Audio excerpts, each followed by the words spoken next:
이게 사실 법이 참 잘못된 건데 왜 이런 일이 계속 발생하냐면 전국적으로는 이 사건의 끝은 X예요.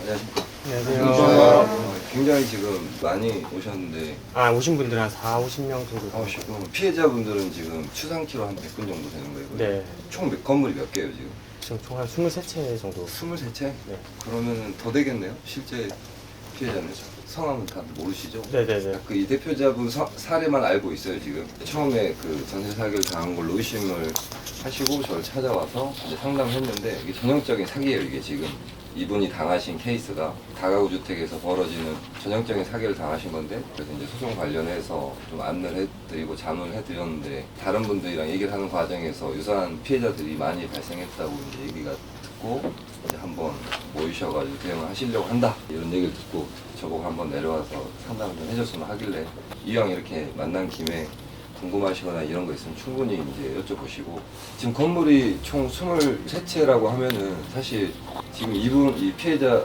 대표분의 사례랑 좀 다른 경우가 있을 수 있어요. 혹시 자기가 살고 있는 건물이 다가구 주택이 아니다, 다세대나 뭐 집합 건물이다 이런 분 계세요 혹시?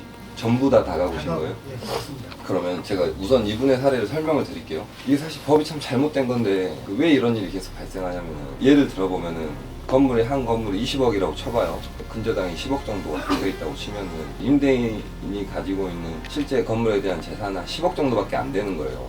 근데 그렇게만 운영하면 아무 상관이 없는데, 임대인들이 갭 투자를 과거에 엄청나게 해오면서 소위 말하는 무자본 갭 투자, 지 돈을 쓰지 않고 임차인들의 돈을 받아가지고 건물을 매입하고 대출을 일으키고 이런 짓을 엄청 해왔기 때문에, 그래서 사실 그 건물에는 10억 정도의 임대인의 재산이 있는 건데, 세입자들이 그 건물에 만약에 한 15세대 정도가 살고 있다고 치면은 내가 15번째로 들어간 사람의 입장에서 생각을 해봐요. 그러면 이미 14세대가 들어가 있기 때문에 그 14세대의 보증금의 합계가 얼마인지가 나한테 결정적으로 중요한 거예요.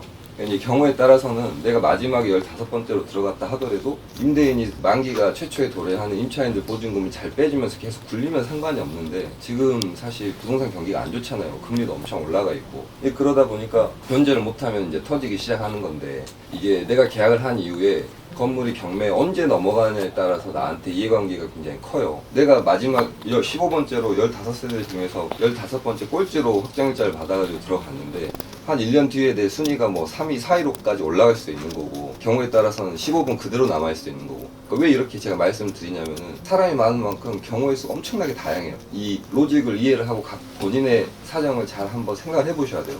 그래서 이런 상황이기 때문에 내 위에 14명의 보증금의 합계가 얼마인지가 굉장히 중요해요. 그래서 이제 그거를 소위 다가구 주택에서 선순위 보증금의 합계라고 하는데, 지금도 마찬가지고 전세 사기가 하늘치기 그 이전에도 거의 한 벌써 10몇 년 이상 동안 제도가 어떻게 돼 있냐면은, 내가 계약을 하고 잔금까지 치르고 임차인으로서 전신후까지 하고 확정일자를 받으면은 임대인 동의 없이 이제 확정일자 부여 현황이라는 걸 볼 수가 있는데, 그거는 사실 별 의미가 없어요. 내가 돈을 계약을 체결하고 잔금을 줄 때 이 건물이 안전한지 안 한지를 판단을 해야 되는데, 내가 전입신고하고 확정일자 받기 전에 임대차 계약을 체결하려고 하는 계약자의 지위에서 그 확정일자 부여 현황을 보려면은 임대인의 동의가 필요하단 말이에요. 그게 결정적으로 잘못된 거예요. 임대인이 동의를 해주지 않으면 계약을 하려고 한 사람은 위에 14세대의 보증금 합계가 얼마인지를 알 수가 없는 구조란 말이에요. 근데 거기에 플러스로 공인중개사도 임대인의 동의 없이 볼 수 없도록 제도가 그렇게 설계돼 있었어요. 지금까지도. 그러다 보니까 임대인이 작정을 하고 이 선순위 보증금 액수를 속여가지고 얘기를 해버리면 다 사기를 당하는 거예요. 그래서 이게 이 사례뿐만 아니라 제가 지금 하고 있는 많은 전세 사기 사건들의 태반이 이런 유사한 케이스예요. 근데 그렇게 돼 있다 보니까 결정적으로 이 각 개인들마다 내가 이게 사기를 당했는지 당하지 않은지를 판단할 때 뭘 보셔야 되는 거냐면은, 그 임대차 계약서에 보면 중개대상물 확인서라는 거를 다 주잖아요, 공인중개사가. 구항을 보시면은 공시되지 않은 권리관계라는 게 써 있어요. 거기에 공인중개사가 내가 계약을 해서 들어갈 때 기준으로 나보다 앞서서 확정일자를 받은 사람의 보증금의 합계가 얼마인지, 선순위 보증금의 합계가 얼마인지가 써 있단 말이에요. 그거랑 실제 당시에 선순위 보증금의 합계가 차이가 나면 사기인 거예요. 그게 그 부분을 확인해 보셔야 돼요. 돼요. 그게 어떤 경우에는 임대인이나 공인중개사가 설명을 안 해버린 케이스도 있고 설명을 했는데 금액을 줄여서 말한 경우도 있고 지금 이 피해자 대표분의 사례가 실제로 그 마지막으로 들어가가지고 선순위 보증금 합계가 15억 정도 됐었는데 그 중개대상물 확인서에 써있는 금액은 4억 5천밖에 안 된단 말이에요. 그러니까 10억이 넘게가 차이가 나는 거예요. 바꿔서 얘기를 하면은 사실대로 15억이었다는 걸 고지해줬다고 하면은 여길 들어갈 리가 없잖아요. 근데 거기에서 이 기망, 소위 말하는 사기라고 볼 여지가 있는 거고 이게 사기가 인정이 되냐 안 되냐에 따라서 임차인들의 권리관계에도 상당히 큰 영향을 미쳐요. 대표적으로 뭐에 영향을 미치냐면은 임대인들이 이렇게 보증금을 돌려주지 않은 다음에 회생이나 파산 신청해버린 사례가 엄청 많아요 지금. 근데 그 사기로 인정이 안 되면은 회생이나 파산 절차에서 면책을 받는단 말이에요. 근데 면책을 받아버리면은 결과적으로 어떻게 되는 거냐면은 피해자 입장에서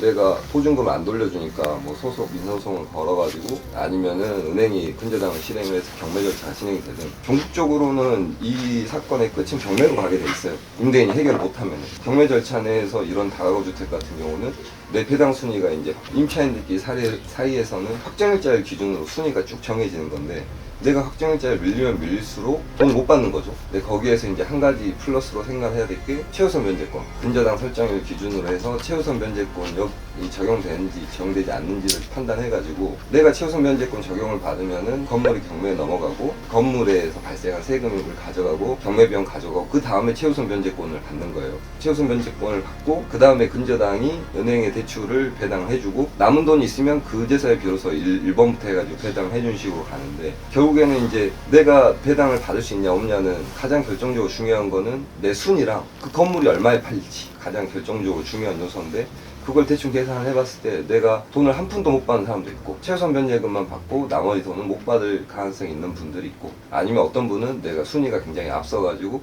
난 받을 수 있을지도 모르겠다 이러신 분들도 계시고 각 분들에 따라서 이해관계가 좀 다른데 마지막에 내가 확실히 전액을 다 배당을 받을 수 있다라고 생각하는 분들은 사실 소송에서 빠져도 좋아요. 그분들은 굳이 소송을 안 해도 돼요. 근데 전액을 못 받든 일부를 못 받는 분들이라고 하면은 결국에는 절차가 다 배당을 받고 건물이 이제 다른 사람한테 넘어가 버리면은 나는 임대인의 일반 채권자가 되는 거야. 이 건물에 대해서 내가 살고 있는 건물에 대해서는 주택임대차 보호법이 대항력으로 인정을 해줘서 내가 우선 변제권이 있지만 이 건물이 날아가 버리면은 이 임대인이 가지고 있는 다른 재산들이 있을 거 아니에요. 그 다른 재산들에 대해서는 나는 일반 채권자의 지위가 있는 거기 때문에 우선 변제권이 없어요 그때는. 그래서 그 판결을 받아가지고 임대인이 가지고 있는 재산에 대해서 또 경매 신청을 해서 그 다른 경매 사건에서 일반 채권자로 배당을 받게 되는 건데 이게 이런 식으로 전세 사기를 치는 사람들 보면은 보통 의미 있는 재산이 없는 경우가 태반이다.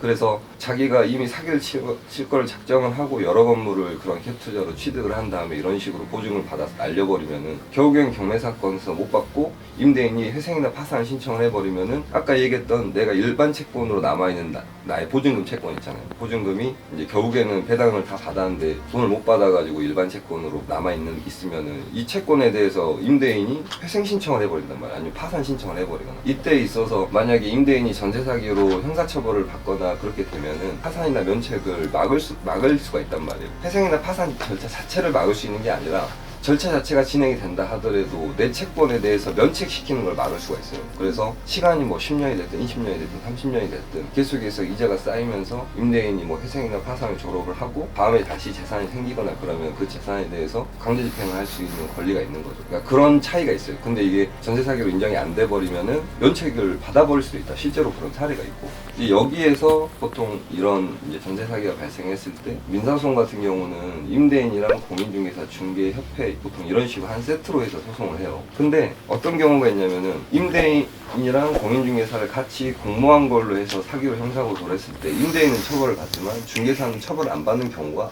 꽤 많이 있어요. 실제로 생각보다. 왜냐하면 중개사들은 100이면 100 어떻게 얘기를 하냐면은 실제 본인들 중개대상 확인서에도 임대인이 그러니까 자료를 보여달라고 했지만 임대인이 안 보여줬고 임대인이 고지한 금액이 4억 5천이었다.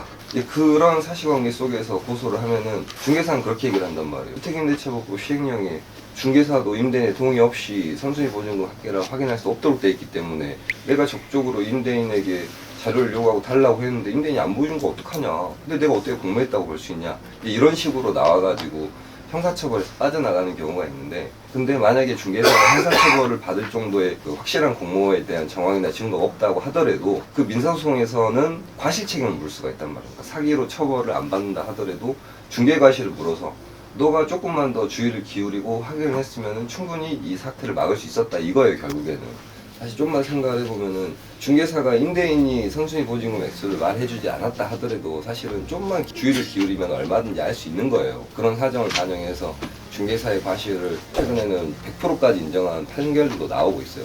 근데 그런 사정들을 소송에서 잘 소명을 하면은 중개사의 과실을 높여가지고 받을 가능성이 좀 있다. 근데 또 여기에서 또 어떤 문제가 있냐? 이런 피해자들을 중개한 공인중개사가 소수에 집중돼 있단 말이에요. 정상적인 공인중개사에서는 물건을 안 받아주는 거예요. 특히 이런 식으로 그 전세 사기에 가담한 걸로 의심되는 공인중개사를 여러 명을 소송을 해버리면은 이 사람들의 공통적인 특징이 중개를 하고 사고가 터지면 바로 하고